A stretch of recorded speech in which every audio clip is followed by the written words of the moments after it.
నన్ను అజయ్ ఎందుకు పేరు పెట్టారు నాకు తెలియదు. ఆజానుబాహుడైన యువకుడు. అజయ్ అంటే ఆజానుబాహుడైన యువకుడు. అది ఏ పాత్ర ఏంది కాదు. నాకు పాత్రనిచ్చాడు నిర్మాత. ప్రతి నటుడు ఆ నిర్మాతకి ఇవ్వాలి చేయూత. నిర్మాత లేకపోతే మీకెవరు ఊత?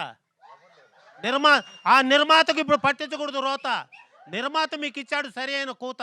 ఆయన విజయానికి మీరు తెరవాలి ఖాతా. మెప్పించాలి మీ నటన చేత. నిర్మాత కష్టాల కడల్లో కొడుతున్నాడు ఈత. అయినా ఆయన వేసుకొని ఉన్నాడు నోటికి మూత అని చెప్తున్నాడు ఈ మణి అన్నదాత. నా పిల్లోడుగా పెంచుకున్నాడు ఇమేజ్. ఏదో పవన్ కళ్యాణ్ సినిమా ఒకటి ఫస్ట్ దాంట్లో చూశాను అతని ఫస్ట్ మేనేజ్ ఖుషి. ఇతని వాళ్ళు లేకపోతే సినిమా రంగం మసి. ఎందుకంటే అట్ట చేశాడు ఊసి. అప్పటి నుంచి ఎక్కడెక్కడ ఒకడు అది ఇది వచ్చాడు. ఒక్కసారి ఆ రాజమౌళి గారి ఆ చిత్రంలో ఆ విక్రమార్కుల్లో అట్లా వెళ్ళిన తర్వాత ఏ పాత్ర అయినా సరే ఆ విధమైన పాత్రను పోషించడంలో అజయ్ గారు